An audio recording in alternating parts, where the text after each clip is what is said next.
look at Nostradamus, and I wish I could share this with you, because he wrote in Middle French, and I'm not about to challenge my knowledge of French with Nicolas sitting there.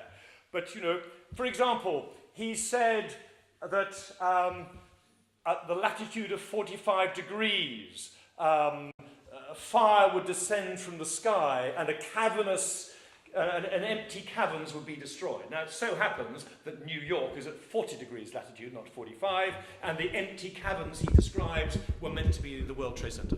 Okay? So there's a little bit of liberal use of our interpretation of what Nostradamus said. Okay? So post-cognition, that was exactly a retrospective study. So the precognition is what we're after. It is a genuine attempt to tell the future, okay?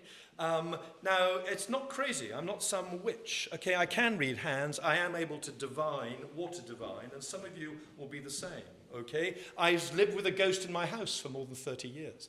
And I can see the ghost, and my son can see the ghost, but the rest of the family cannot.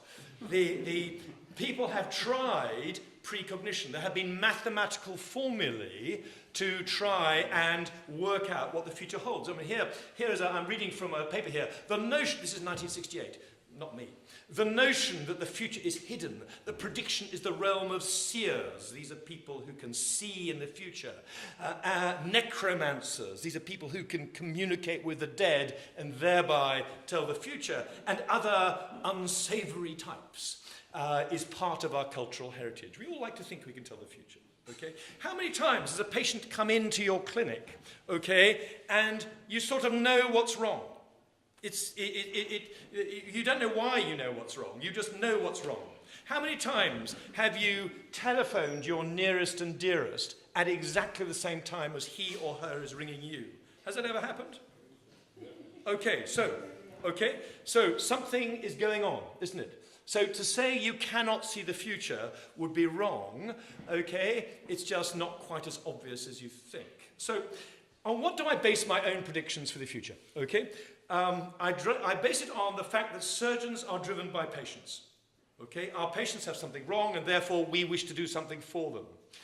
I'm driven by the fact that we will want to keep the hip joint natural in the future. Okay? I'm driven by the fact that pathology is changing. I say pathology is changing. Yes, it is, because we're getting older, but also because of communication, because of the simplicity of travel, we are now beginning to see types of pathology in our clinics that we would not normally have seen. If you don't believe that, go and try and do a clinic in Dubai. Okay? When you have such a multicultural world there, you can sit and all the hip diseases of the world come into your clinic. Okay? Because of travel. And also, sport is changing. Much of what we do is sport. I mean, you know, if you think in the last 100 years, we have taken off 53 minutes off the marathon time. We have removed 1 second off the 100-meter time. All right? So you can see where our abilities and the changes are occurring. Think of genetics. You know, there are a whole load of genetics, because within this sporting world of genetics, and I've got here something like 8 different genes which will allow you to do different things. How about EPO, for example, which allows you to climb 8,000-meter peaks? There are some genes which increase muscle mass. There are all sorts of genetic variants which we're now aware of, which are now beginning to enter the sporting arena. And when the human genotype was first described, when I talked to the individuals concerned, because they live and work near to Cambridge, within 2 weeks they were being telephoned by trainers, sporting trainers from right around the world. How do we use this to improve the performance of our athletes? Okay? So it's worth thinking that. Enter, have we all heard of clustered, regularly, interspaced, short, palindromic repeats? Have we all heard of CRISPR? Boys and girls, you are listening to something which is going to threaten your very existence. Let me tell you about CRISPR. Okay, DNA. Have we heard of DNA? Yes, okay. Bacteria have DNA. Viruses attack us, but they also can attack bacteria. And when a bacteria is attacked by a virus. It will adapt. Some of the viral DNA will become incorporated in the bacterial DNA, just little short segments, and will then be used to fight subsequent viral attacks. Okay? So, you've got sections of DNA which are targeted specifically for a specific virus. So, if you know that, you can have sections of DNA which are targeted specifically to any disease you like. Okay? So enter clustered, regularly, interspaced, short palindromic repeats. CRISPR. Google it to death, because it's going to put you out of a job unless you're careful. Okay? Because at the end of the day, you can then get genetically modified athletes. All right? Did you know you can buy genetic modification kits on Amazon? You can. Okay, $1,864 at the moment to get your own, to modify your own genome. And so we're looking at natural athletes having their own categories. We're looking at enhanced athletes having their own categories. Okay? And who wouldn't pay to see a natural athlete try and beat an genetically enhanced athlete? So here we're going with increased endurance activities, less interest in speed activities, genetic modification, and then age. I mean, does anybody know how old Roger Federer is? 37 in fact, but okay, that's fine. How about Venus Williams? 38. She's 38. Now, the oldest Olympic athlete, as best I know, is how old? 71. Okay, 71. Okay, he was in the horse dressage. Who's the oldest person to do a marathon? 102. Okay, he's 102. And so we are looking at an aging process, and it is very, very clear where our interests have got to lie. They have got to lie within the management of degeneration. Now, however jolly and happy we may be about sporting injuries and acute labral tears and ligamentous injuries and hip instability, unless we can handle degeneration, then we're unlikely to have a job. So we've got to focus on that. Now, the problem, of course, is, isn't it, that the party line is you do not do hip arthroscopy for osteoarthritis. You don't do any arthroscopy for osteoarthritis if we are to believe what people say to us. Well, you know, I look at my own results. Way back in 1999, we did an OA study, and we found if we looked at people a year after surgery that we only made 40% better. We made 45% no difference, and we made 15% worse. And so we sort of decided, bearing in mind that 16% of them had had a hip replacement in less than a year, we decided we had to be careful about osteoarthritis and hip arthroscopic surgery. But clearly, I'm wondering if I'm being, you know, a little too radical, because is it my job, just because I can only make 45% of people better, does that mean I shouldn't do an operation? I'm not so sure it does. It means I tell the patient I've got a 45% chance of making you better, and I let the patient decide, okay? I can think of one very eminent hip arthroscopic surgeon who had his hip arthroscoped 11 years ago by another very eminent hip arthroscopic surgeon for osteoarthritis of the hip, and okay, he's got a Trendelenburg gait now, and I keep on poking him and saying he needs a hip replacement, but the fact is he's had more than 1 decade out of a hip arthroscopy himself. And you would not have thought about doing it on the first day. And I wonder how many of us, if we had OA knee, would quietly go down to our colleague and say, look, will you stick an arthroscope in it and just try? I don't know. I'll leave that decision up to you. But I think my job, or our job, is to lay out the stall, to tell the patients everything, and let the patient decide. The next thing is, if you look to the future, who's going to be undertaking hip arthroscopy? At the moment, it is a highly specialist procedure. Remember also that when I began, there were probably only 4 or 5 of us in the world doing this wretched operation. Now there are a lot more. But what is clear is that not everybody can do it. Because you can replace a hip does not mean you can arthroscope a hip. Okay? Basically, if you can arthroscope a hip, you need the same skills as flying an F-15, F-16 fighter jet. It's roughly the same skills. Education is critical. Okay, we're training people all the time, and it's no doubt that more people will be doing hip arthroscopy. It's generally thought you need to do at least 30 procedures before you become streetwise enough to do hip arthroscopy, maybe even more than that. And roughly 6.5% of arthroscopic surgeons undertake 35% of all the hip arthroscopies. So it's still quite a specialist procedure. So, what else is going to be coming in our way? Proteomics. Do you know what proteomics are? Guys, it's like driving and not looking in the rearview mirror. These are going to destroy your lives. You've got to know what they are. Okay, proteomics is the study of proteins. Okay, the large-scale study of proteins. You have the word proteome and genome makes proteomics. You see, the genome is more or less constant. The proteome varies from person to person, from cell to cell, from time to time. It is therefore possible to make medication, okay, to attack, as it were, specific proteins and thereby cure conditions. How about immunotherapy? Okay. What you're doing here, and osteoarthritis is related to an immune response in part. There is an immune response to osteoarthritis. And so if you can suppress that immune response, so you might be able to suppress osteoarthritic change. And so by using immunotherapy, you may be able to attack and resist and fight osteoarthritic change.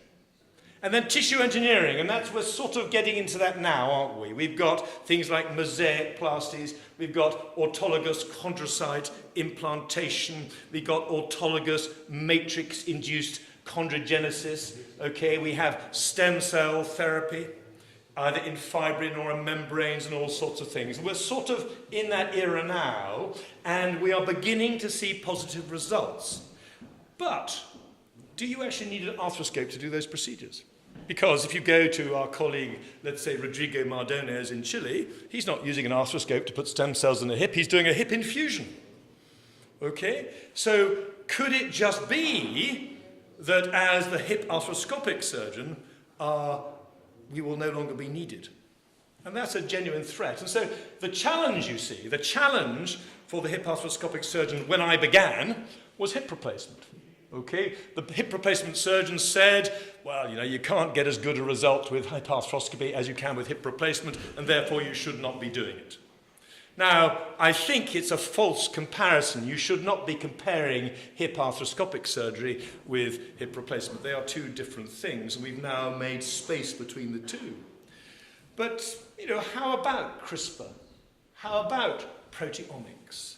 How about tissue engineering? How about immunotherapy? All these areas which are coming up, none of which require the talents and the skills of the surgeon at all, let alone the hip arthroscopic surgeon. So the trick has got to be data, okay?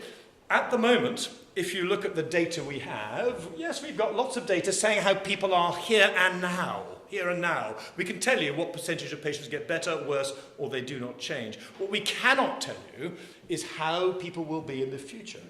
That is where the battleground is. And so the challenge for us now is not the hip replacement, but it's all these limited invasion procedures which are even less invasive than hip arthroscopy. So as hip arthroscopic surgeons, we're not looking forwards, we want to look backwards, because these people are, as we say in English, hot on our tail. That is my consideration of the future. I'll take your questions. Okay. Well, somebody else can respond to the challenge of talking about it.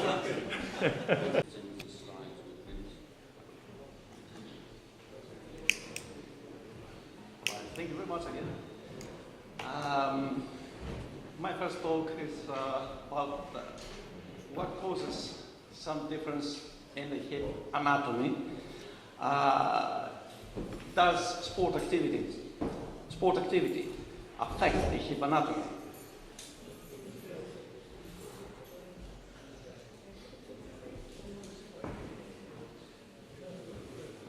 Right. During the development, the ontogenesis of the hip, hip tends to move from the hyperflexion to to the full extension. And while we are in the adult stage, the active hip flexion reaches up to 120 degrees, walking flexion reaches up to 35 degrees, and running flexion is up to 50 degrees.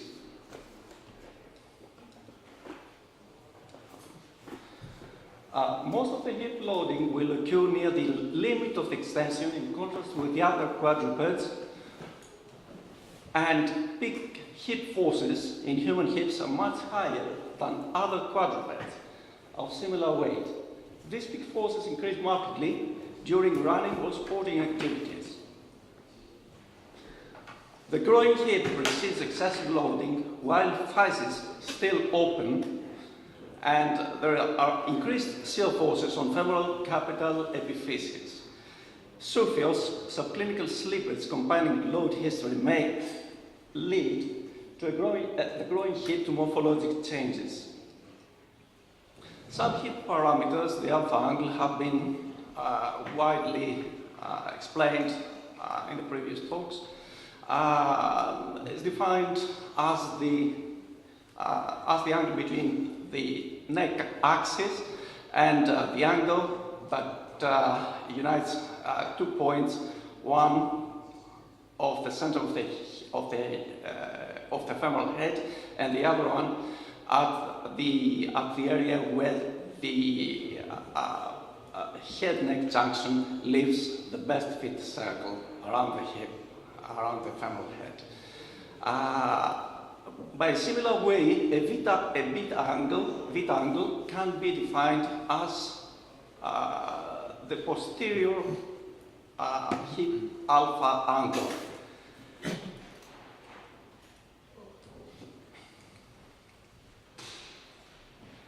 Another parameter is the head-neck offset, which practically involves this distance here between the line of the neck towards the line of the far part of the side part of the head. And now, to sport affect hip anatomy, there are two different approaches regarding the coxa recta. One is the genetic predisposition, and the other one supports that this is an acquired deformity. Regarding the first one, FAI is rare in Asian population, according to one study. Only 0.6% of primary hip replacements have been diagnosed with having a cam-deformity. In another study, asymptomatic Chinese origin people and asymptomatic white people have different hip anatomy. This is a CT study of 200 patients where white people have higher alpha angles, 56 versus 50. And 56 of white patients had an alpha angle of more than 55 degrees compared to 34 of Chinese origin people.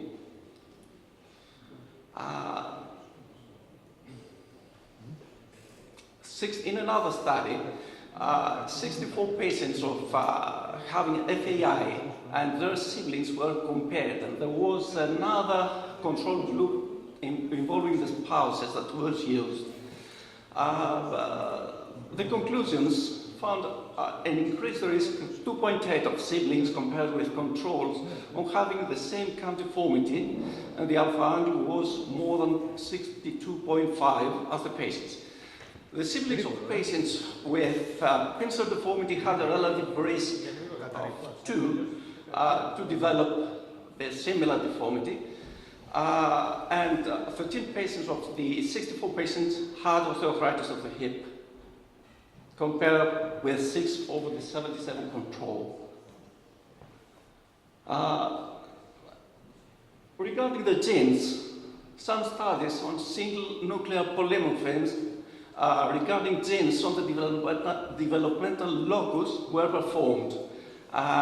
This practically includes some kind, I wouldn't say mutation, but changes of single nucleotide on the developmental locus of some genes. Two of these genes were studied, including the GDF5S and the Frizzle. These genes are, the first one involves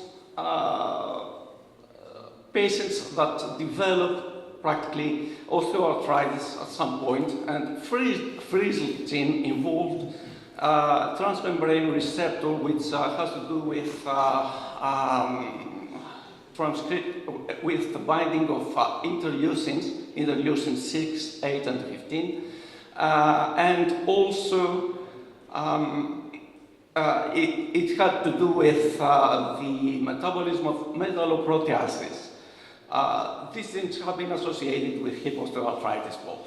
The results, however, of this study did not support either of these single nuclear polymorphism as the etiology of the Femoro-acetabular impingement. Another study involved 1,052 Caucasian women. Some other single nuclear polymorphisms regarding another gene locus were studied, and from the outcome, the conclusion was that this gene may serve an important role in determining hip morphology and may alter the relationship between hip morphology and the development of the osteoarthritis of the hip. In another study,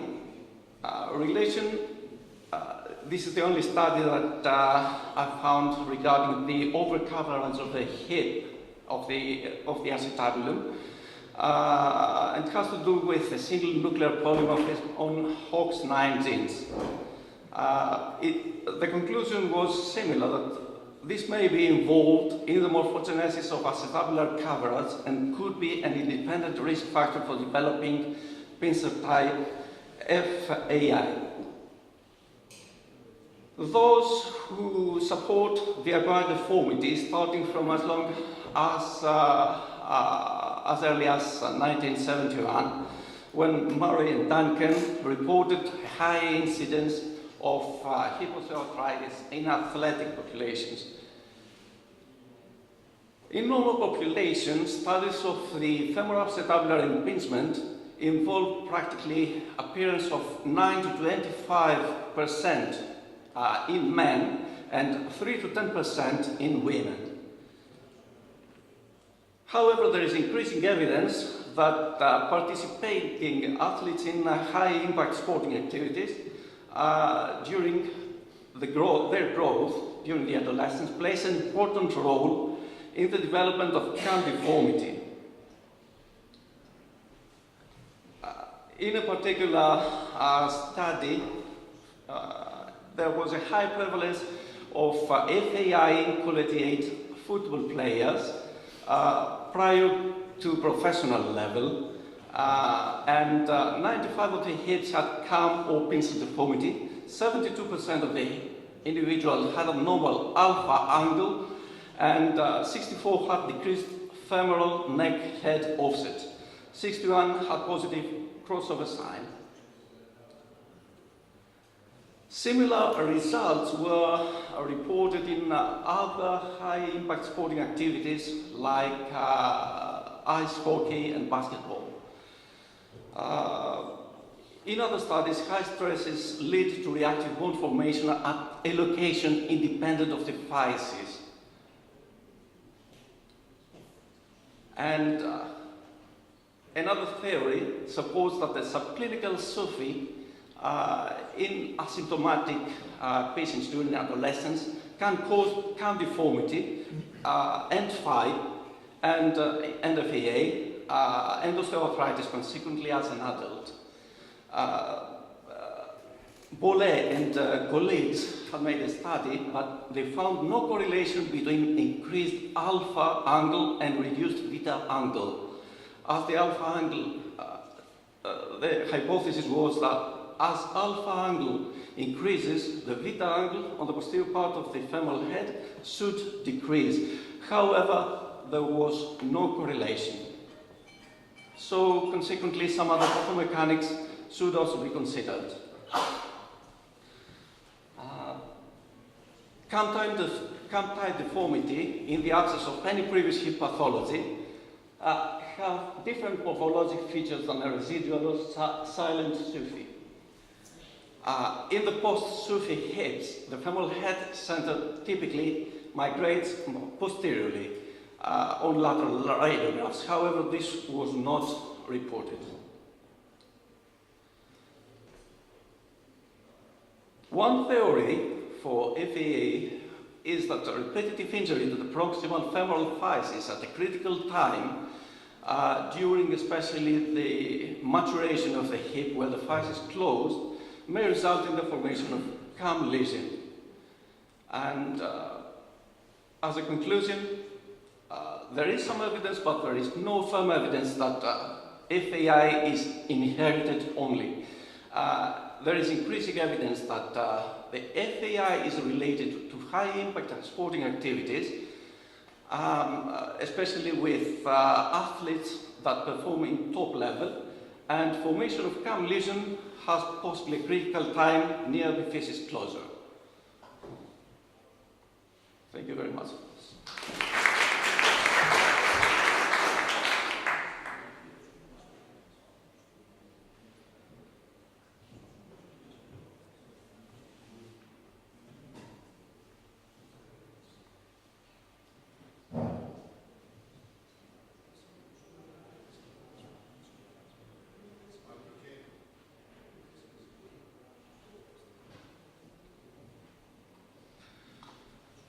Well, the second subject involves the hip sporting injuries in adolescence. What's adolescence? Adolescence is a particular period of time between puberty and legal adulthood, according to Wikipedia. It is not actually, it cannot be expressed as a particular age, as some people may start earlier and finish later. However, this involves practically the transitional stage. Some special characteristics that the bony skeleton, the skeleton and the musculoskeletal system has during the adolescence is a temporary decline in coordination and a musculoskeletal imbalance. The muscle tendon growth is following the bony growth, and this may lead to a lack of flexibility. To this, we may add that still open growth plates and a growing cartilage susceptible to stress and overuse injury. The cost regarding the US may reach up to $2 billion per year. The injury rates for football is the highest, has got the highest rate, followed by gymnastics and basketball. Regarding the classification, they may be classified as acute traumatic, chronic overuse injuries, neurologic conditions, and acquired. Some of them involve the bony skeleton, and some of them the soft tissues. Regarding the first category, the acute traumatic, we have the Delbert classification, where the first is the transphysial, the second one is the transcervical, the third is basicervical, and the fourth is intratrochanteric. The common complication is the osteonecrosis, which right here reaches the peak in this Delbert one, reaching even 100%. Osteonecrosis decline at Delbert type 2 and reaches up to 42. In Delbert 3 reaches 35, and in Delbert 4, which is extracapsular, it reaches only 5%. For Delbert type 2 and 3, better survival rate regarding the femoral head is warranted if we do decompression of the articular capsule. This obviously has to do with with the patency of the vessels inside the joint, they're being compressed by the increased pressure inside the joint. High energy trauma, regarding the subtrochanteric femoral fracture, there is high energy trauma, which is most of the times very rare in athletic activities, and the treatment of choice is fixation. The apophyseal avulsion fractures, practically they may occur in every area of any apophysis, including the ischium, the anterior superior iliac spine, the anterior inferior iliac spine, the iliac crest, the lesser and the greater trochanter.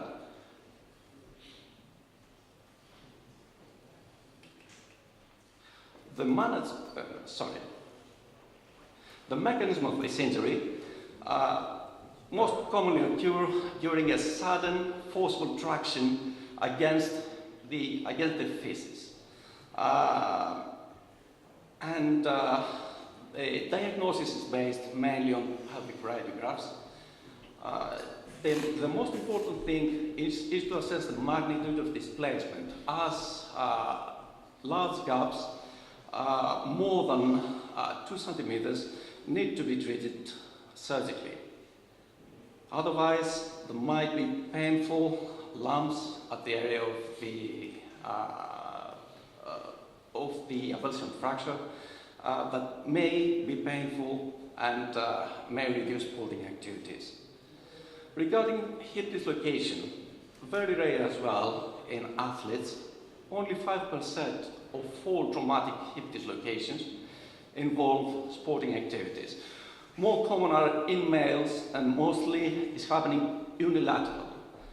That requires an emergency treatment and must be treated as an emergency in order to eliminate as much as possible the osteonecrosis complications which may lie from 5 to 15% if it is treated in less than 6 hours.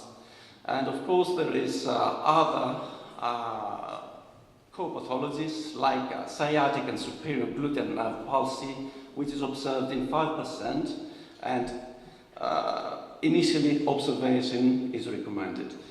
Other concurrent hip pathologies like labral tears, chondral defects, ligamentum teres, tear, capsular tear, adhesions, rim fractures should also be considered and excluded. Regarding the acute soft tissue injuries, first of all we have the labral tear. A typical patient will come with mechanical type pain, cutting sensation and logging sensation. Clinical examination which will involve significant pain and a positive impingement sign. Diagnosis mainly is through the MR, and treatment can be arthroscopic with final improvement of the outcome. Regarding the ligamentum teres, ligamentum teres, as we know, is proprioception and stability too, and its rupture may lead to persistent hip pain and stability issues. Chronic overuse injuries, FAI can be classified in this category, either cam or pencil lesions and associated labral tears with chondral defects. Loose bodies, they may result from most probably Perthes disease, leg Perthes disease, as well as might be some other problems, some trauma, and this may create a loose body inside the joint. And of course, synovial chondromatosis. The treatment is an arthroscopic removal. Some chondral defects now, they can be treated with chondroplasty or microfracture. If it is a full thickness problem, it is treated with a microfracture, otherwise we use chondroplasty. Stress fractures. A special category of fractures, most common in females, especially endurance athletes and young military. Symptoms are persistent with growing discomfort, increased with activities, and clinically we can find a reduction or not on the range of motion, inability to hop on a single foot, and a positive Chondral sign. X-ray may not be conclusive, and an MRI may be, after high suspicion of the examiner, may be the treatment of choice. The plan is to avoid displacement and to promote healing, and of course, every stress fracture warrants further investigations regarding the bone density and possible vitamin D deficiency. Regarding the Coxa Saltans, there are three types of Coxa Saltans. The snapping hip, which involves a snap or pop during the range of motion, in particular range of motion during the around the hip joint, and it may be external or lateral due to the tensor fascia lata snapping just above the greater trochanter. Could be internal or median due to mainly to iliopsoas snapping on top of the femoral head, and also intra-articular due to some intra-articular pathology. Could be a tear in the labrum, ligamentum teres rupture, as well as loose body inside the central compartment.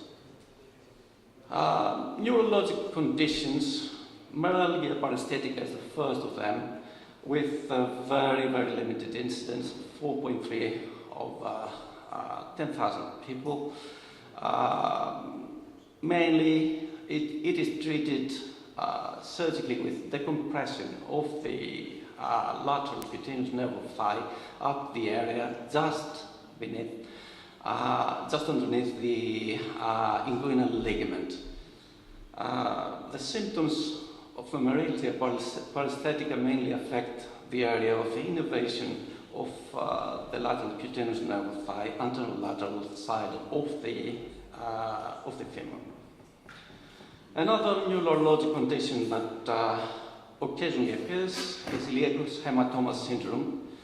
That practically has to do with femoral nerve compression and neuropathy inside the iliac fossa, and it is associated with several conditions like hemophilia, anticoagulation, and trauma.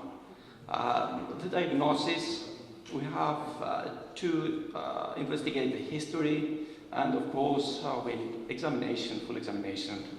And the treatment of choice is mainly surgical with excellent results.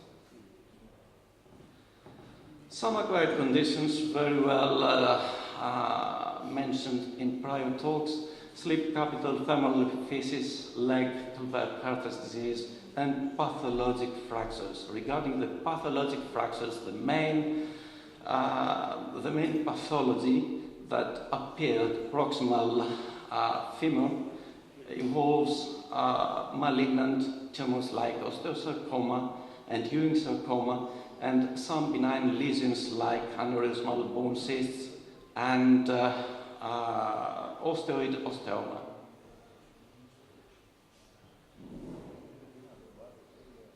The prevention of the athletic, of the sporting activities during the adolescence, there have been several studies reporting that there is lower external rotation and abduction strength of hips in injured individuals, and there is asymmetry as well in hip extension strength in injured female individuals.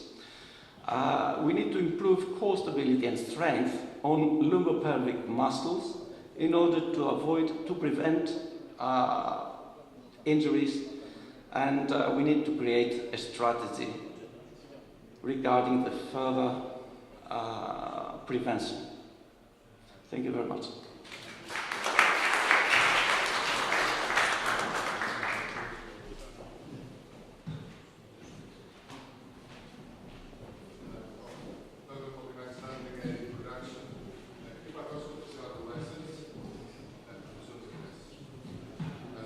see what's different the hip arthroscopy is adolescents rather than adults. These are precautions that need to be taken.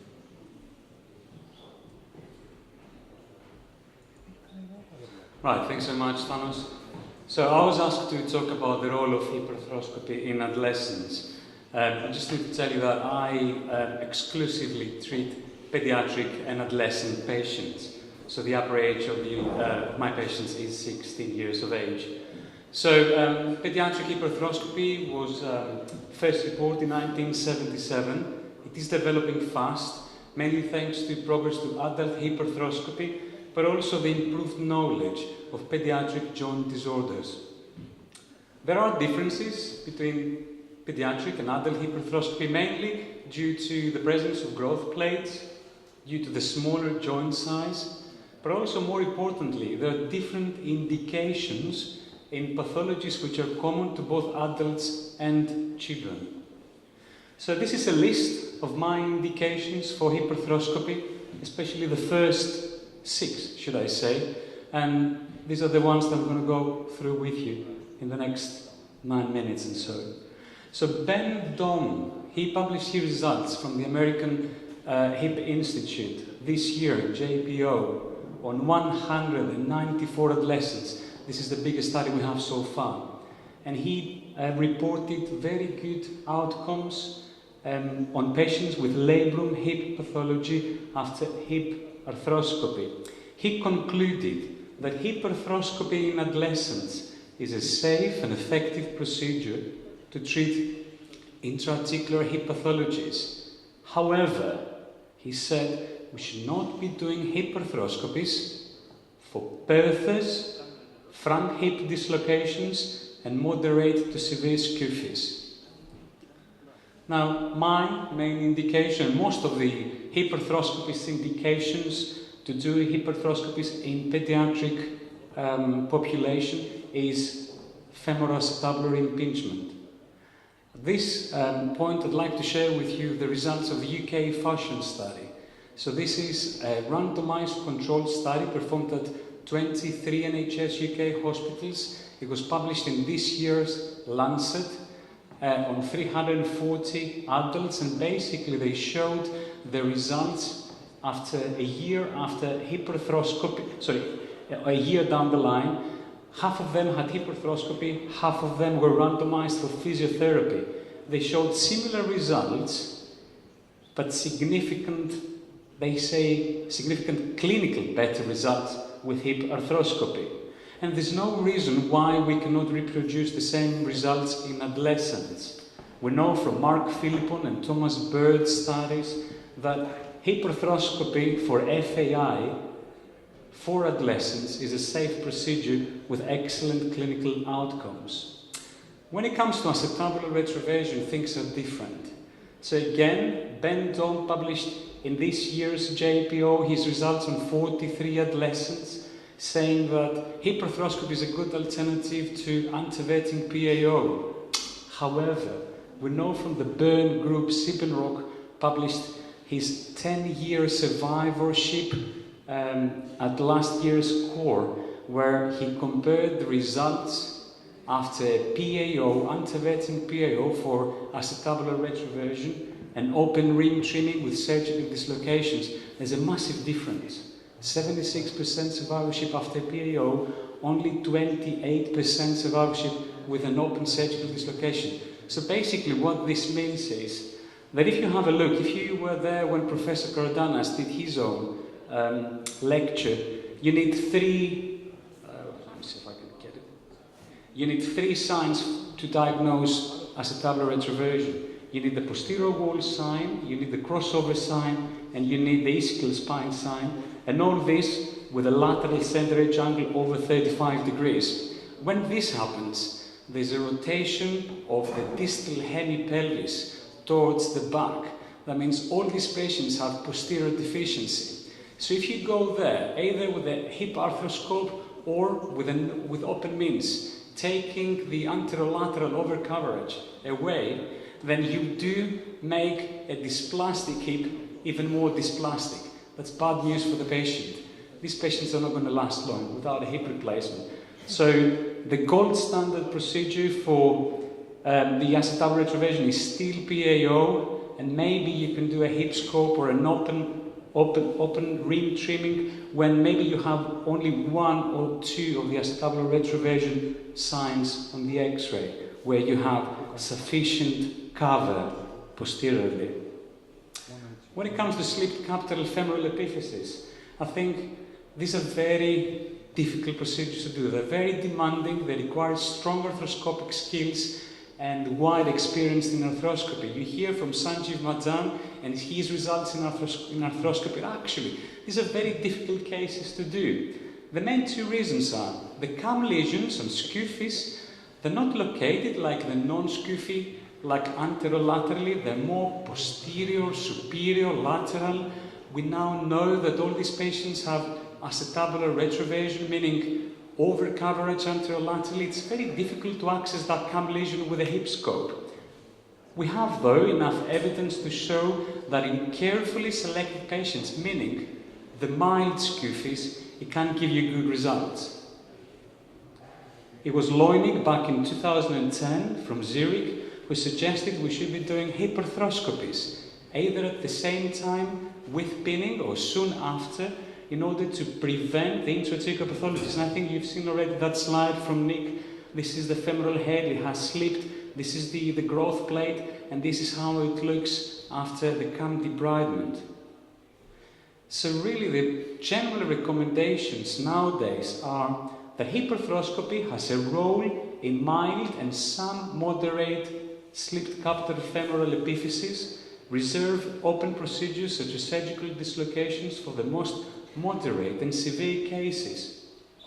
Hip scope is recommended at the same time or soon after pinning. Certainly it's gaining popularity in my practice, and I'd like to hear what other people have to say about this. But I think in general, the take-home message is that slipped capital femoral epiphysis is a large cam-deformity that has disastrous consequences. So we have to be more aggressive with this.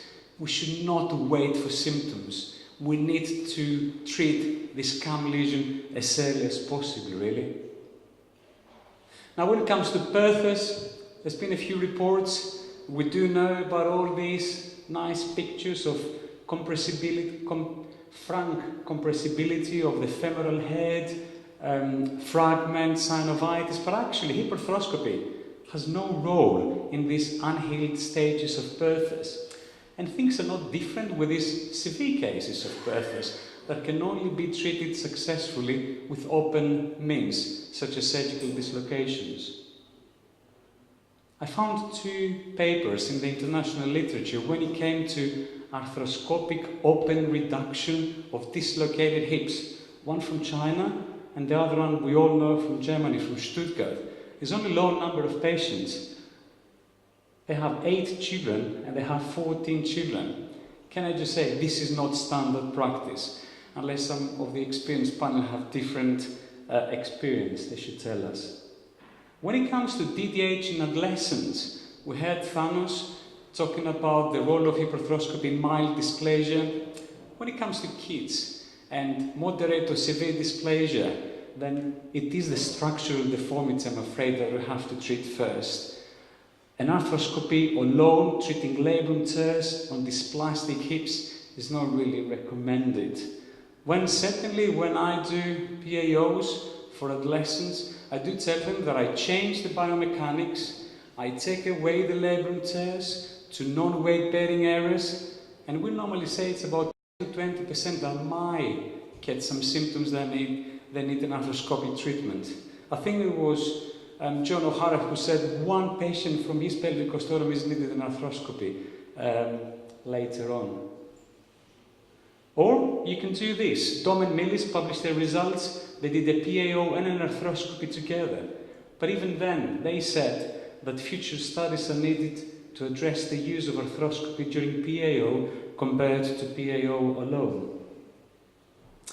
Now, when it comes to extra-articular impingement, we were not aware of this diagnosis 5 or 10 years ago. Even the radiologists I work with, these are all new to them. But we make more of this diagnosis, and we don't really know what to do for adolescents because there are no reports on pediatric patients in the international literature. So this is my third commonest indication for hip arthroscopy after femoro-acetabular impingement and SCFE. And I'm not really sure, should I release the tendon? Thanos was telling me he clears the tendon around it. They certainly get reduced flexion, but they do get better symptoms. The same is valid for iliotibial band snapping syndrome. Just one paper I found from China on over 300 hip arthroscopies, including adolescents, and they reported good results. And the same is valid for subspinal impingement and Ischiofemoral impingement. Subspinal impingement is where the anterior inferior iliac spine looks like a hook. It's very common in adults, and the gold standard procedure for this is hip arthroscopy. We don't see that commonly in adolescents, but we see, like Alki said before, we see those, this is a child footballer who had this anterior inferior iliac avulsion injury from a rectus femoris contraction. You cannot do this arthroscopically. I had to do that open. You can see here my osteotome, and I had to repair the straight head back to the anterior inferior iliac spine.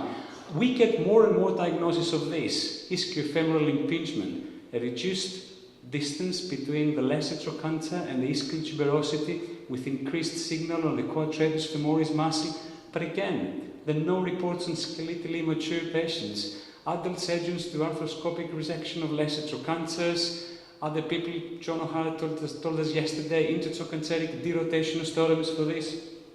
I'm not really sure what we should be doing for adolescents. And then there are a few reports where they used hip arthroscopy for posterior traumatic hip dislocations, and they reported good results. I'm not doing any trauma, I'm mainly an elective pediatric orthopedic surgeon, so I have no experience with this, but I presume looking inside a hip joint, which is posterior dislocated, is a good thing. You can remove any fractures. Maybe here you can see the inverted labrum, that's the femoral head, that's the socket. They pushed it back into place, and the hip from an eccentric place now looks nicely concentric.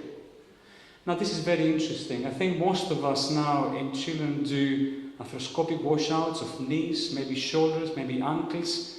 I think I wasn't brave enough to do it for kids, especially infants or very young patients, but there is actually fair evidence to suggest that it is efficient and safe in pediatric septic hip, and it's better than just doing a simple aspiration. So I'd like to hear your opinion on this, because I think I'm very keen to go ahead and do more of this nowadays. And I've certainly done hip arthroscopies for biopsies or treating pathologies like chondromatosis or PVNS. Now, the rehabilitation in children is the same as in adults after a hip scope, and the complications are also very similar, with a 2% complication rate. The main concerns in the pediatric population is growth disturbance and avascular necrosis.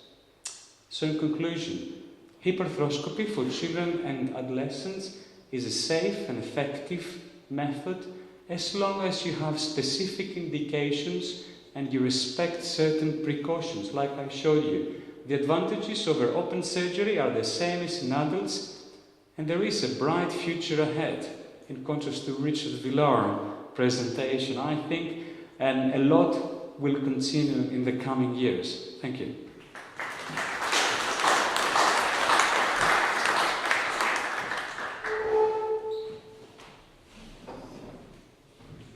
The last talk is one of the guys that bailed me out and helped me out for many, many years. A friend, a colleague, and physiotherapist, Dr. Rodakis, the floor is yours.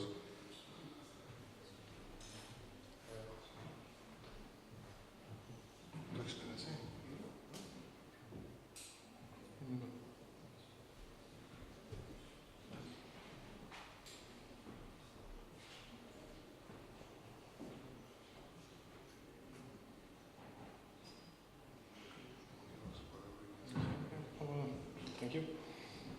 Thank you, Thanos. Thank you for having us. And good afternoon by us as well to the rest of the panel. Okay, I shall be talking about athletic groin pain in adolescents and young adults, and specifically adductor pathology. Now, athletic groin pain, of course, generally speaking, refers to the pain and acute and chronic injuries of athletes in the inguinal region. However, when attempting to specify conditions, it becomes apparent that athletic groin pain poses a significant diagnostic and therapeutic challenge. From a diagnostic perspective, the amount of synonyms, in quotes, in the literature alone is a testament to the complexity of the matter. And it is important to note that when an athlete presents with groin pain in our clinic, the relevant anatomy and biomechanics are such that the symptoms can be caused or amplified by, of course, the hip, but also other neighboring structures, such as, let's say, abdominal muscles, transversal fascia, L2, L3 segments can refer to the hip, etc. Now, it is apparent that not all athletes are as likely to experience groin pain. For instance, footballers, rugby players, martial artists are more susceptible to athletics-related hip injury than, let's say, swimmers. And a bit more on that will come later, but the point is that the literature follows suit and is mainly focused on these types of sports. And with that said, Hemlich suggests that the majority of the mostly footballer athletes that he assessed with extra-articular muscle-related, contractile-related groin pain can be categorized into adductor, flexor, and abdominal muscle-related patients with regards to management. And this presentation focuses on adductor-related pathology only because of the very high rate of occurrence of this injury, which is 64% of those aforementioned patients, and the very high rate of re-injury of these patients. Consider these numbers when keeping into account the fact that this is a study done on UEFA athletes only, so these are pretty high-level athletes. Now, some predisposing factors of note are the frequent involvement of the adductors in closed chain and the consequent overload that frequently occurs, going back to why certain athletes are more susceptible to these injuries than others. Adductor injury is also facilitated by the loss of eccentric strength, by overuse in flexion, abduction, external rotation position, and imbalance of muscles around the hip. And on that point, of muscle imbalance, it is important to note that when evaluating muscle strength, assessment should include not only neutral positions or resting positions, but also the ability of these muscles to act and control joint positions in the extremes of ranges of movement, which might be relevant to these athletes. Now, as far as the classification of adductor injury is concerned, we can consider the subgroups of strain, tendinopathy, and avulsion, with strain being an injury at the muscle belly, tendon of their junction, tendinopathy being the inflammation and degeneration of the tendon, and avulsion being the tear of the tendon at the pubic bone at the origin. I'll fly through these, as these have been talked before. Strains, okay, the patient often presents with localized symptoms of acute onset, frequently describes the circumstances exactly. I was doing this, this happened, this guy pushed me, I felt this, I heard that, etc. Adductor longus is frequently injured due to its poor blood supply at the teno-osseous junction. On the other hand, tendinopathy results from an increase in exertion levels causing inflammation and subsequent degeneration of the tendon. Can also occur secondary to strain of the adductor, and if the synovial sheath is involved, we can speak about tenosynovitis, which is often an issue of off-season training, at which point athletes are trying to train heavily across their different disciplines, which might often contradict each other in virtues. Say, you're training for maximum strength, you're also training for endurance and sprinting and directional change. Symptomatology crossing over from one hip to the other or from the hip to the pubic bone is not uncommon as well. Finally, avulsion refers to the tear of the origin of the muscle, typically adductor longus, for the aforementioned reason, following sudden eccentric overload. Again, this is easy to recall by the patient, the scenario under which this happens. Upon examination, we would find palpable, possibly visible hematoma Edema and pain at the site of injury, as well as positive Faber and squeeze tests. Might be merit in doing squeeze tests in other positions than the standard ones. So let's say 0, 45, 90 degrees of hip flexion. MRI and ultrasonography are both reliable and valid measures of imaging to confirm this diagnosis. Now, to present some treatment and rehabilitation principles that are applicable to these patients, it's noteworthy that there is evidence to suggest conservative management being a treatment of choice before more aggressive attempts at managing it medically, both in regards to sports time, to return to sports time, and re-injury rate, and just pain management alone. Now, in the acute phase, which would last a maximum of a week, typically 3 to 4 days, we focus primarily on symptom and inflammation control, and to that end, physical modalities or cryotherapy are viable options were not contraindicated. Cessation of painful activities is also mandatory at this stage. NSAIDs have their place here as well. However, consider the absence of evidence linking their long-term use to long-term benefits in tissue healing and the possible detriment that these could have with extensive use. And as soon as symptoms allow, the athlete should be introduced back to physical activity. In phase 2, and as symptoms allow, once again, rehabilitation should proceed towards reintroduction to activity and addressing the functional deficits relevant to the problem. And from that scope, myofascial release, trigger point therapy, gentle and brief, painless deep transverse sphincter massage are useful techniques, as are spinal mobilizations to the extent that hypomobility in relevant spinal segments is identified. Physical training gains increased significance at this point. And in order to facilitate muscle balance around the hip as well as the core. So find the weak and strengthen it, find the tight and stretch it, as a general rule of thumb. Proprioception training is also, and it should involve the adductor. Reintroduction to sport can commence as soon as the injured adductor is pain-free at roughly 80% of exertion of the uninjured side. At this point, exercise should be made as relevant as possible to the sport of the patient. And since no test can fully imitate in-field scenarios, care should be taken to avoid re-injury. Speaking of re-injury, remember we said it occurs in about 59% of patients of elite football player patients, as previously stated, and is often the result of incomplete rehabilitation or too fast integration to sport. And so why is that? I mean, it's pretty straightforward what we are doing. You wait, and then you strengthen and stretch, and then reintroduce. But it is often, to what extent are you addressing, am I, as a clinician, addressing all of the functional limitations? Am I just healing an adductor and then creating a patient that is going to expose himself in the same circumstances that he previously did and got injured? Or am I creating a patient that is less likely to get injured because of how he functions? Some final points before we look at some exercise suggestions. When we're eliminating painful activity, it is important not to eliminate all activity. That is most of the time not necessary.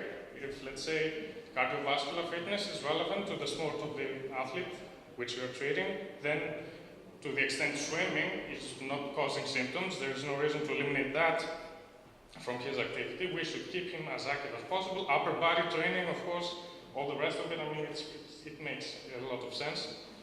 Also, rehabilitation should adapt to the specific sport of the athlete. So a gymnast with chronic adductor-related groin pain is not the same as a football player with chronic adductor-related groin pain, so adapt to the sport, make it as relevant as possible.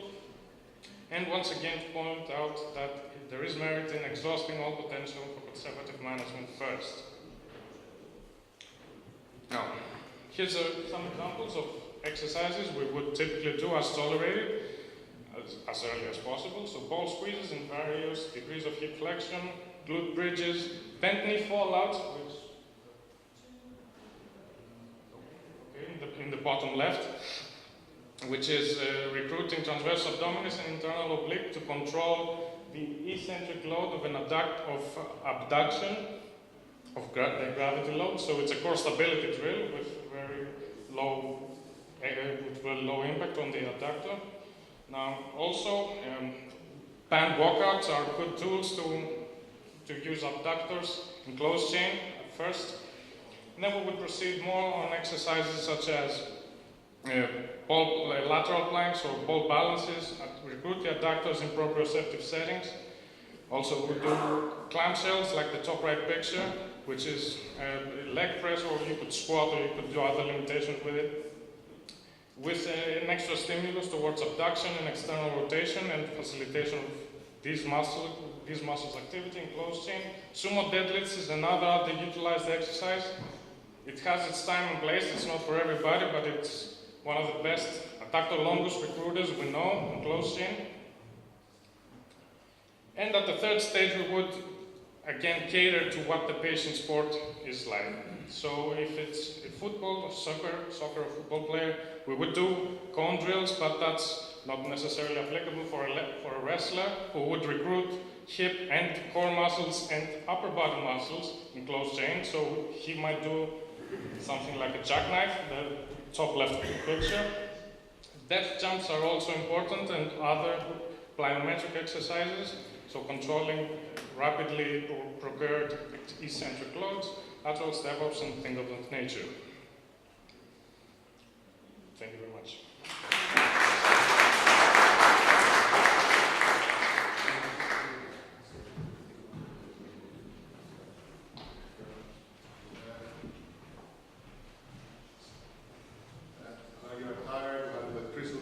And so on and so forth. So we might discuss a couple of cases.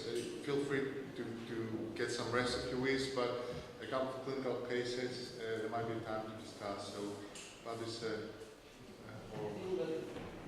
we have some time, so we can use this about 10 minutes or so, but do feel free if you're tired.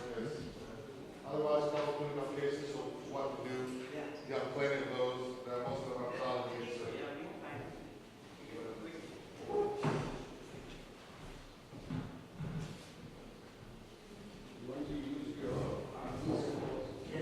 Μπορείς να μου δώσεις λίγο παραπάνω φως αυτό.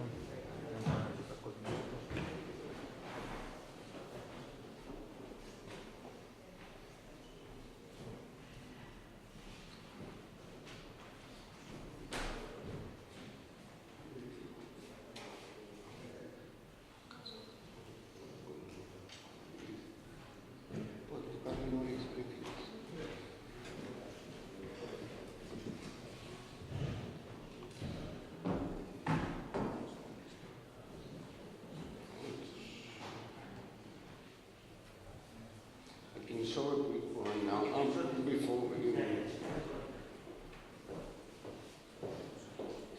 So it's an 11 years old boy, which is today's age, but his bone age is about 8. He's overweight,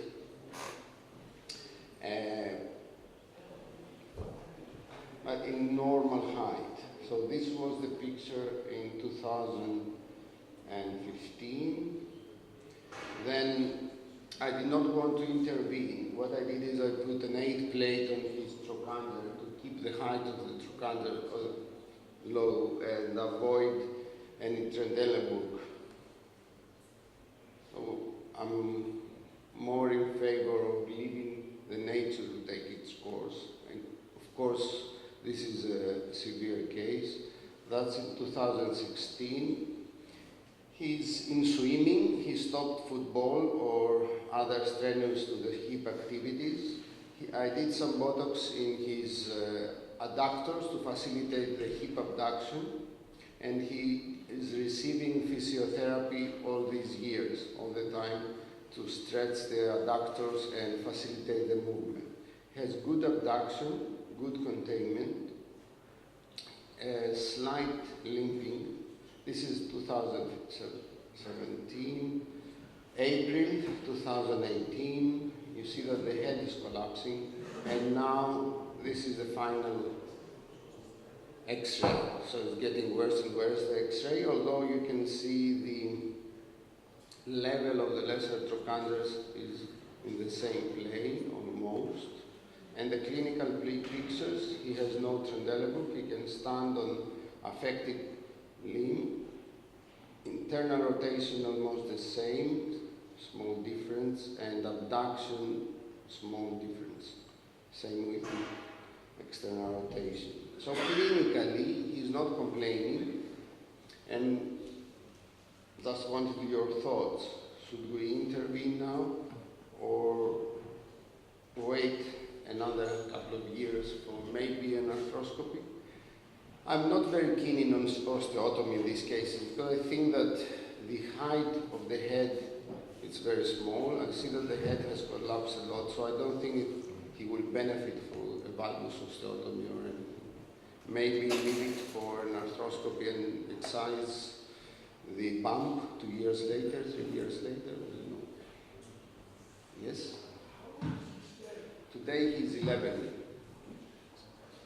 But bone age on the hand X-ray is 8. So how old is he? He's 11, but the bone age is 8.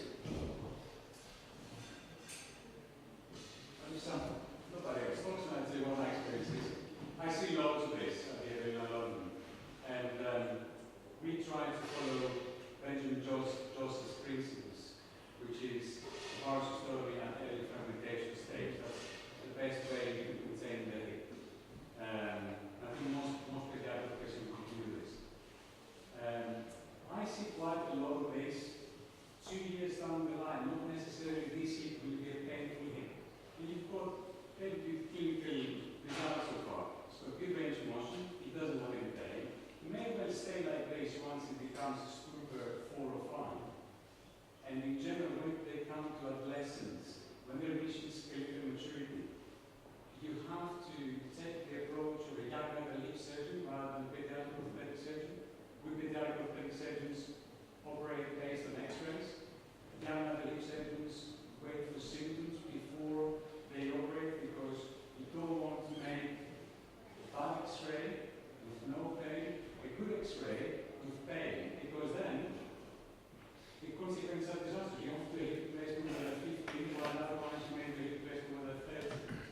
So you can wait, do nothing. That's a simplification with good quality of life, good clinical examination. You might not get any pain for the next 5 or 10 years. If he gets pain when he's a adolescent, we've shown you surgical dislocations. You can see that he's got acetabular dysplasia without bone sourcing. You might practice actually this at the same time, because if you do a surgical dislocation, the patient will come up to you to do a periacetabular osteotomy right now. So you have to treat this at the same time. We have good results by preserving the hip for 5 to 10 years before they get a hip replacement. The other thing I will tell you is that the natural history of this is arthritis. He's going to get symptoms. He will get a hip replacement, but you don't know when. Thank you very much. That's my approach generally with the Perthes, although we don't get high numbers here. As you understand, it's a small island. But I prefer to follow the natural course and the clinical picture. And I have few, 4 or 5 cases of this temporal epiphysiodesis of the greater trochanter. It helps a lot with the limping and the Chondral work.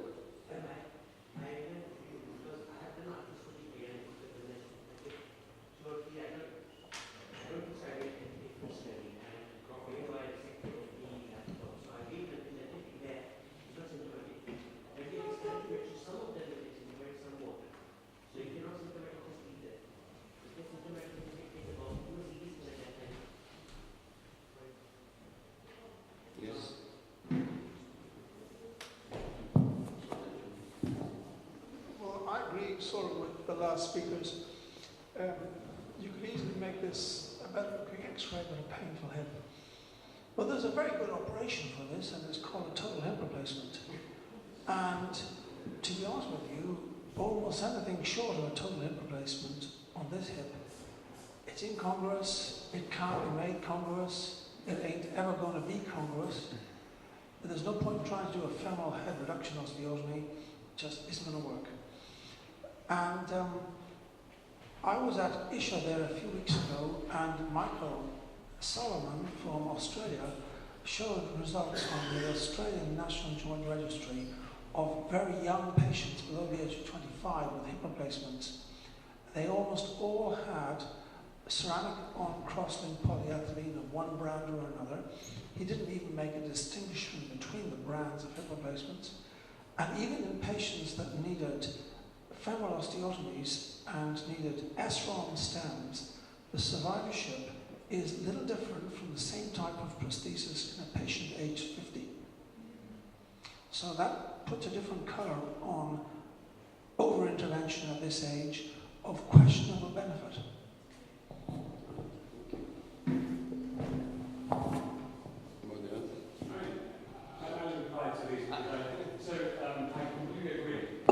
I think what I try to say to my patients, or what I learned through my training, is that you speak to the parents, you speak to the patient, and you tell them how many years can you give them without a hip replacement, because hip replacement might be a good one, an excellent operation, but it doesn't last for long, and at some point they will need a revision.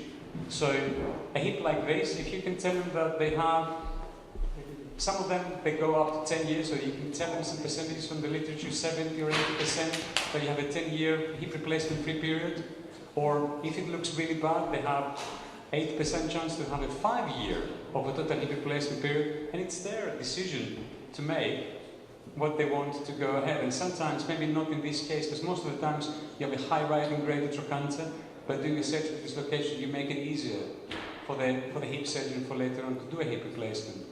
And you give them the option, and then you make a decision together. So that's at least what I... Well, let's make it clear. 20-year follow-up of patients in the Australian National Joint Registry below the age of 25, there's 3 brands of hip replacement with survivorship of better than 95%. Now, I think that's going to be hard to beat with any new prosthesis or any other operation.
So the fashion study, which Mihalis mentioned in his study, so it's a prospective randomised control trial of non-operative versus operative management of FAI in adult patients with 1 year follow-up. Yes, that's the one they published in June. Yeah. So when I read that paper, albeit I'm not a hip arthroscopist, I read it as the differences between surgery and non-operative management were so small, I didn't think you could justify surgery from my reading of that paper, which has a massive implication for you guys that are doing hip arthroscopy. And I just wondered what the feeling was amongst those of you that do hip arthroscopy about the study.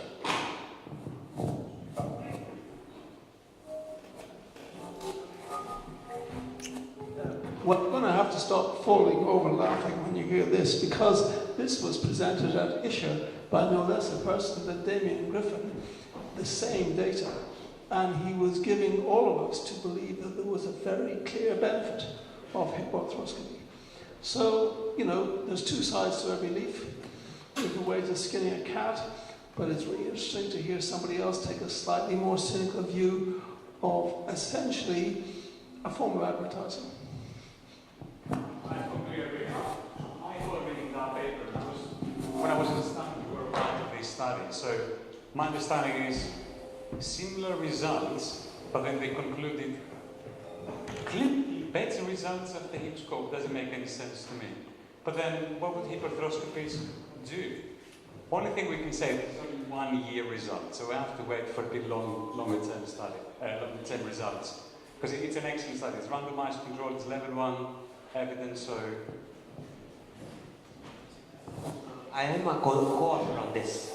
And randomized control trial, when you get into a randomized control trial, you always risk also that yes, the surgery may turn out to be that the surgery is not beneficial.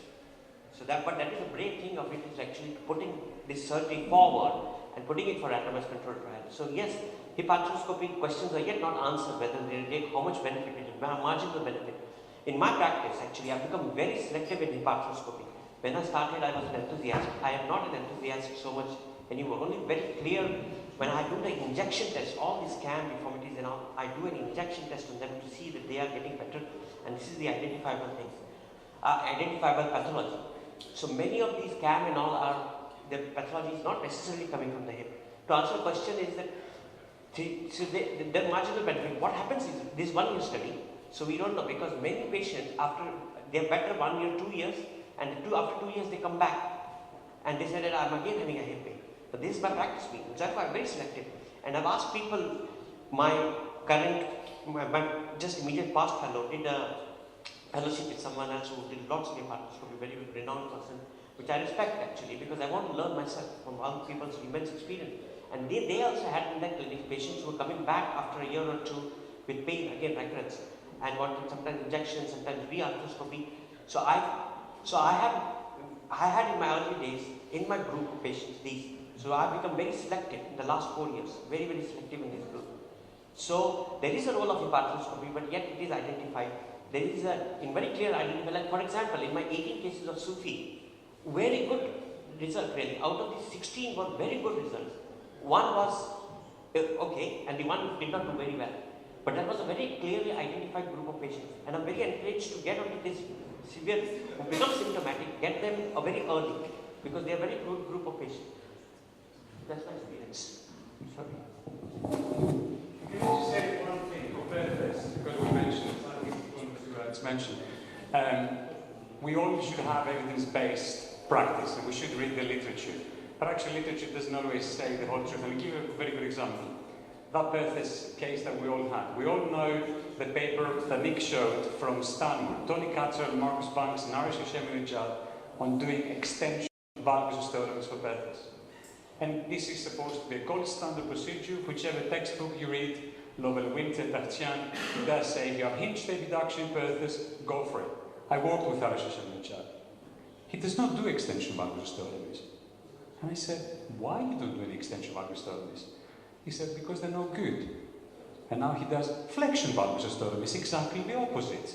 Because Nick showed that if you do an extension valgus osteotomy and you have a cam lesion, you make it actually worse. And I asked him, so why don't you publish? So you let all these people know who refer to your paper and they carry on doing this operation. So be very cautious when it comes to literature, because it doesn't say the truth all the time. Can I just make 2 points? One, I spoke to Benjamin Joseph about the osteotomies. He came to lecture at one of the Biscos things, and he non-weight bears for 18 months afterwards. He puts them all on crutches. Really? Yeah, and so, because his talk is great and his results are great. He doesn't write about this. This is not what his papers say about this. Well, you know, and he said, well, Indian kids will do what you tell them. You know, that's what he said to me. So, is it the osteotomy? Is it the weight bearing that does it? I don't know. The other thing, as a wrist arthroscopist, I would say, listening to this discussion, is I often ask myself, what am I doing here? But it does give you a view of a joint that you won't otherwise get, and it does sometimes reveal things that you weren't expecting. So there is a diagnostic aspect to it as well. Anyway, I'll show you one of my big problems now. This is a boy who presented at the age of 4 with a DDH, I did open reduction, femoral osteotomy, and a Dagger. Now, I undercooked the Dagger quite clearly. I didn't pull it down far enough, but he did well after surgery, and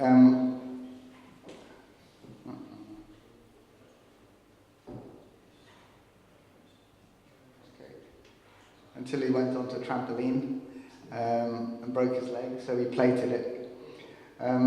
But he remained dysplastic for quite some time, and he ended up like this. Now, there was, in the interim, along the way, I did an arthrogram, and, I thought this might be okay. But it didn't ossify, and it didn't ossify, and I was faced with a dilemma constantly of what to do. But this boy has always been completely symptomatic and playing football. And now he's 15, and he's still asymptomatic and playing football. And that's his x-ray. And his MRI scan shows cyst formation in the anterior part of the acetabular. And I'm not sure really what to do and when to do it. So I'd like an answer, please.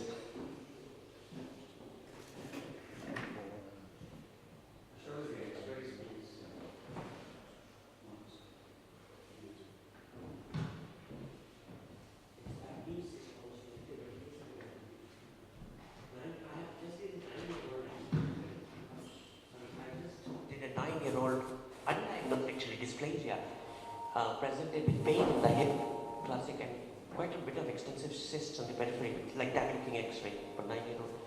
So I did that, but it was symptomatic. So when you get degenerative changes, they will become symptomatic. Now you can wait, you can curtail his activities and wait until it gets symptomatic and then do something.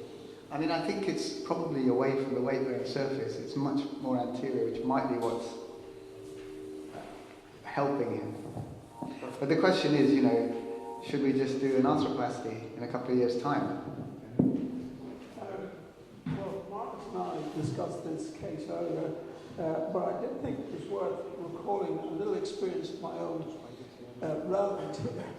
I have a young patient who's probably now 15, and 11 or 12 years ago I saw her with bilateral acetabular dysplasia, having had open relocations of the hip done at 18 months of age by a very eminent professorial surgeon on the south coast of England, probably quite well known to people. And his mother didn't like, her mother didn't like this particular surgeon's attitude. So the reason why she didn't like his attitude was because he said to her, well, your daughter needs 2 social osteotomies. They need to be done on different days. They need to be done in different plasters, and they involve 6 months of continuous treatment. And I proposed to do the sort of acetabular-plasties that we've discussed this morning very nicely. And so this youngster used to come and see me on a Wednesday in my private rooms, and mother was in the car driving this youngster up to Birmingham on a Sunday, and Mummy, why are we going to see Mr. O'Hara on a Sunday? We usually go to see Mr. O'Hara on a Wednesday.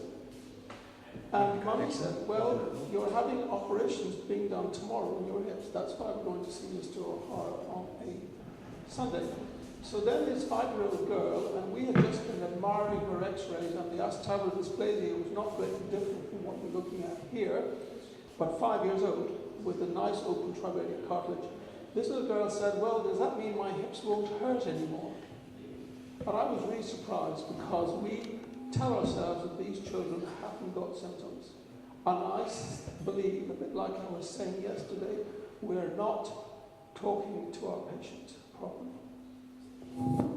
Anyway, as for this, if you do it before it becomes symptomatic and anything goes wrong, you'll feel suicidal, and so will the patient.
The evidence is unequivocal.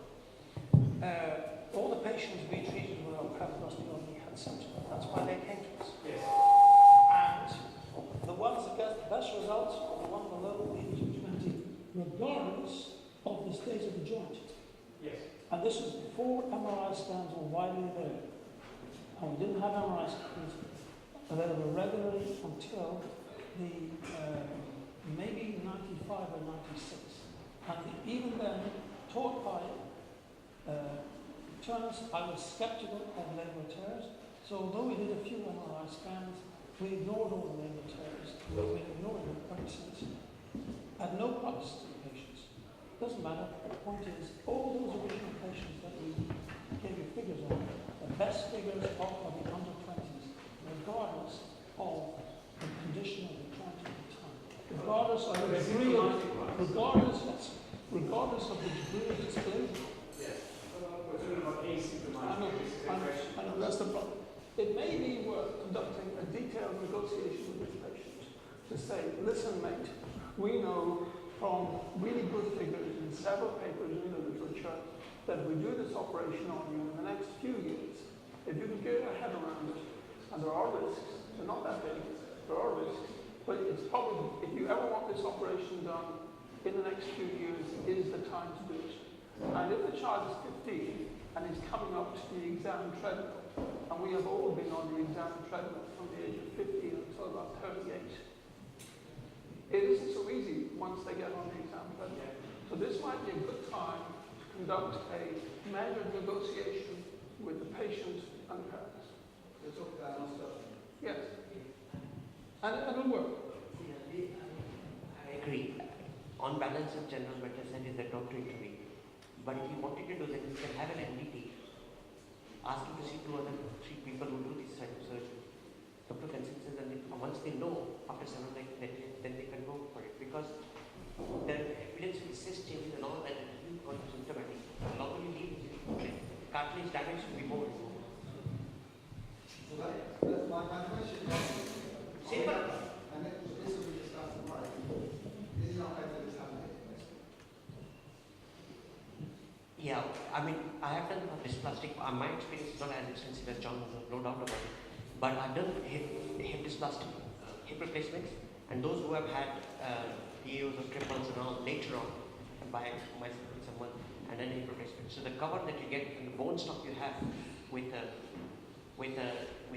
nice socket is much better than very shallow, because you will have uncovering. You'll have to have bone graft there. So you are giving them that one, perhaps in a lifetime of 30 years, 40 years, perhaps maybe one less vision. I don't know. Well, you saw one of our more spectacular cases early, age 13. The dysplasia was comparable to what you showed me there. And I wouldn't ever apologise for doing that case. And if this girl came and showed you her dad's croup on the Queen Mary II, you'd feel the operation was worthwhile. So in other words, if you do this operation in time, he might get 25 or 30 years out of it, rather than doing hip replacement now. As well as, if you've done the operation and it looks nice, you can actually say to the patient, forget the hip, live dangerously, tomorrow you may die. Don't worry about having an implant because you haven't got one. Sorry to interfere, I'm not a surgeon. Just the dilemma here is either treat the anatomy of the X-ray or the patient. Okay, because me as a physio, there's no dilemma. You cannot operate an asymptomatic child. Modify, perhaps, keep in touch with it, but if you want to change the anatomy, which is not a good one, okay, but I don't know. I mean, generally, I totally agree with what you're saying, but the question is, by not doing it, am I making it more difficult for later? So if he develops more degenerative change, have I then thrown away the option of doing an osteotomy? That's the question. Okay, keep in touch with that. Give options others. Check it, but you cannot say that in 5 years will be worse. I don't know if you can say that. If he still does the same thing, perhaps it might be worse. But if he changes, perhaps football or other, and put other things in the life, perhaps it's not getting worse. You see, I mean, this is the problem I've had from the beginning with this boy, is that it's always looked bad, but he's always looked good. And I've not been able to say, okay, we've got to do something, because his dad says, why? He's running around, no one can tell. And, so that's why he's got to 15 without me touching him. No, I mean, your perspective is very valid, like a parent or someone would say that. But when you have cystic changes and you can wait for 2-3 years, and suppose now the cartilage completely wears away and it comes bone on bone, and the patient is 17, then you miss the chance of even doing an osteotomy, where you can get that bone stock which grows on its own for future reconstruction, plus also some more longevity at this very young age. So those are the two things with the natural history, because the changes are quite advanced now with cystic changes, because it's already, so that is the dilemma for us. I entirely agree with your perspective, and I'll go with you as well. If you can tell me that in 2-3 years or in 5-10 years it will not get arthritic, then I'll go with you.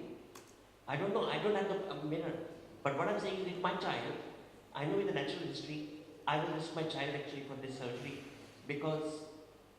but I entirely understand your perspective because of the knowledge. If I had no arthritic changes, yes, I would wait, perhaps, but I don't know what you have to say. Well, nothing else really, except I just noticed he's 15 years old and has open triradiate cartilages and no evidence of secondary civic centres on the periphery of his sockets, unless you can see them on the scans and not on the x-rays. They're not on those scans, which is what I was looking at. So it's really quite interesting that he is amazingly old to be asymptomatic with such severe dysplasia. That's all. Yeah.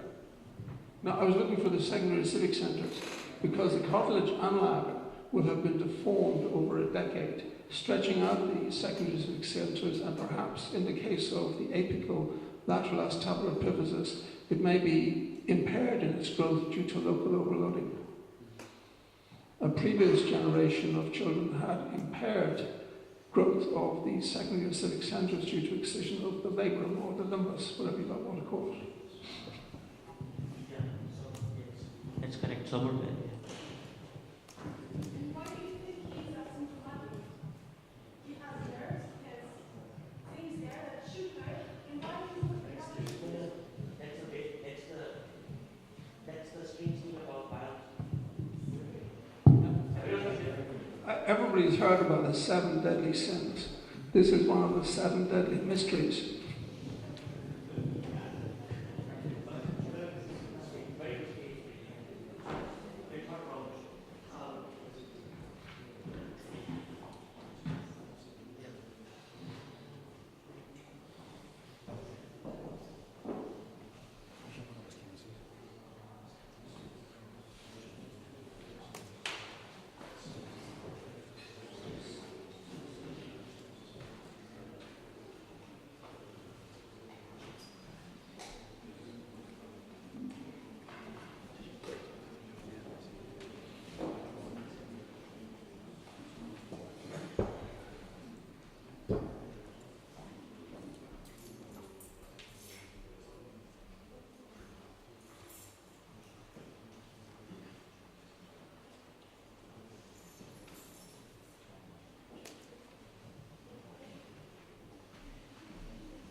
So this is a 13-year-old presented with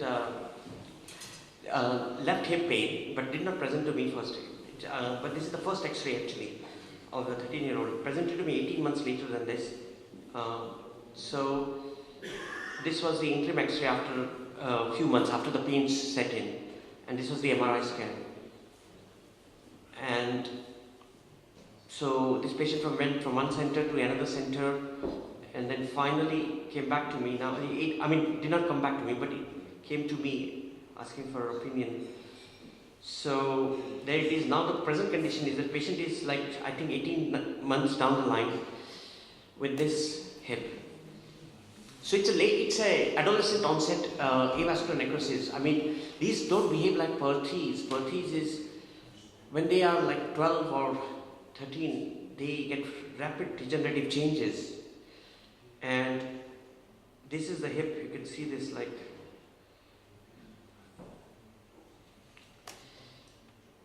So quite advanced involvement. I've got a next slide.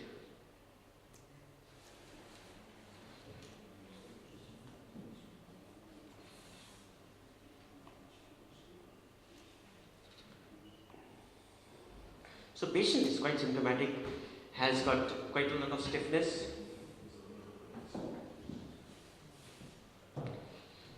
So any suggestions?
Well, it's that really top-class operation again. This patient needs a hip replacement, and anything short of a hip replacement is going to invite disappointment, anger, bitterness at a particularly important time in his life.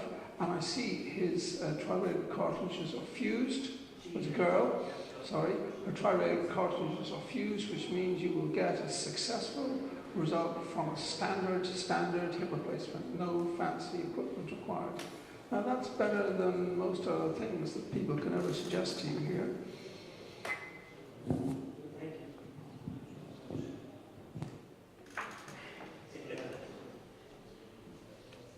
I have found in my experience with these head reductions and all, my muscle bitter experience, when you get incongruency, severe cartilage loss, and no scaffold underneath, I don't think so anything works really. The gold standard is a total hip replacement. And if you have joint cartilage and there are other things around it that are causing problems, yes, you can do it. But if your cartilage is lost, then someone has to suggest to me something else really. I will do it, but it's not a thing about skill or approach. It is a thing of the biology. You can't change that really. it's a very problematic area. Incongruency of the joint is also a very problematic area, really. Okay, thank you. That's it. We finished for today. No, that's it. I'm done.